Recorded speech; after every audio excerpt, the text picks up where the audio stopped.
রান্নাঘরে দেখতে পাচ্ছেন এগুলো দেখে মনে হচ্ছে কিসের পিস। হ্যাঁ, ঠিকই দেখছেন, এটা হচ্ছে লোটে মাছের পিস। আমরা অনেক ধরনের ফিশ ফ্রাই খেয়েছি, আজকে আমি বানাবো ঘরোয়া পদ্ধতিতে রেস্টুরেন্টের স্টাইলে লোটে মাছের ফিশ ফ্রাই। ঠিক আছে, তো অনেক ধরনের ফিশ ফ্রাই খেয়েছি, কিন্তু আজকে আমি বানাবো লোটে মাছের ফিশ ফ্রাই। তো একবার খেলে অবশ্যই আপনাদের বানাতে ইচ্ছা যাবে। তো বাড়িতেই বানিয়ে নিচ্ছি আমি। লোটে মাছের পিস করে নিয়েছি, দিয়ে মাঝখান থেকে চিড়ে নিয়েছি। দেখুন এইভাবে 4 পিস নিয়ে নিয়েছি। এখানে দিয়ে দেবো পাতি লেবুর রস, এখানে আমি দিয়ে দেবো পাতি লেবুর রস।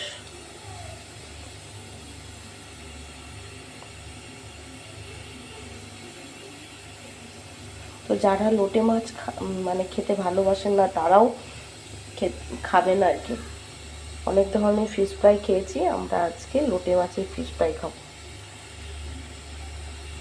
লেবুর রস দিয়ে দিলাম, লবণটা স্বাদ অনুযায়ী দেবেন। আমার 4টে মাছে যে অনুযায়ী লবণ লাগে সেই অনুযায়ী আমি দিলাম। আর বলে দিই, এখানে আদা রসুন জিরের পেস্ট আছে, অল্প পরিমাণ দিলাম। আর এখানে আছে ধনেপাতা পুদিনা পাতা, আর আছে আপনার কাঁচা লঙ্কার পেস্ট। কাঁচা লঙ্কা যেহেতু পেস্ট আছে, আমি লঙ্কা গুঁড়োটা অল্প দেব। আর দেব গরম মশলা। তো হাতের সাহায্যে ভালো করে ম্যারিনেট করে নেব মাছগুলো। এই দেখুন লোটে মাছটা এইভাবে ছিল, পিস মাঝখান থেকে চিড়ে নিয়েছি।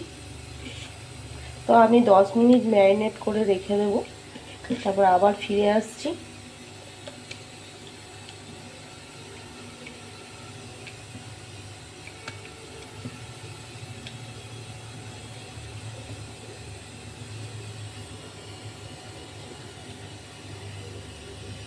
মিনিট হয়ে গেছে। এখানে আমি কর্নফ্লাওয়ার নিয়েছি, এর সঙ্গে লবণ একটু লঙ্কা গুঁড়ো মিশিয়ে নিয়েছি। তো কর্নফ্লাওয়ারের সাথে আমি এটা কোট করে নেব। আর হাতের কাছে আমরা সব সময় ব্রেড ক্রাম্ব পাই না, তাই বাড়িতে থাকা বিস্কুট দিয়ে গুঁড়ো করেই আমি কোট করে নেব।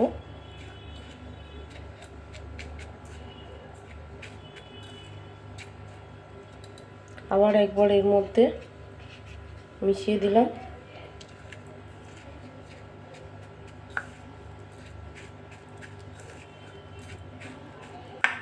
চেপে চেপে ভালো করে আমি কোট করে নেব।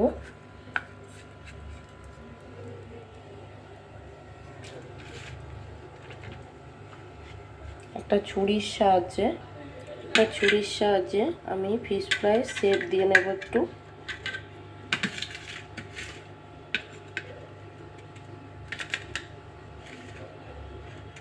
তো লোটে মাছ যদি সাইজে বড় রাখতে পারেন খুবই ভালো। তো সবগুলো এইভাবে তৈরি করে নেব।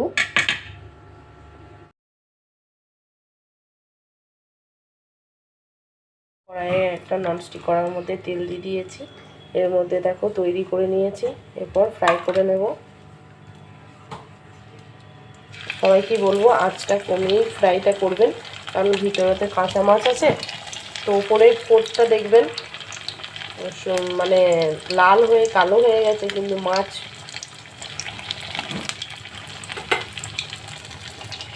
এক সাইডটা হয়ে গেলে আর এক সাইড পাল্টে দেব।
দেখুন একে একে সাজিয়ে নিয়েছি। এর মধ্যে আমি দিয়ে দেবো স্যালাড এবং কাসুন্দি, দেখতে অপূর্ব লাগছে।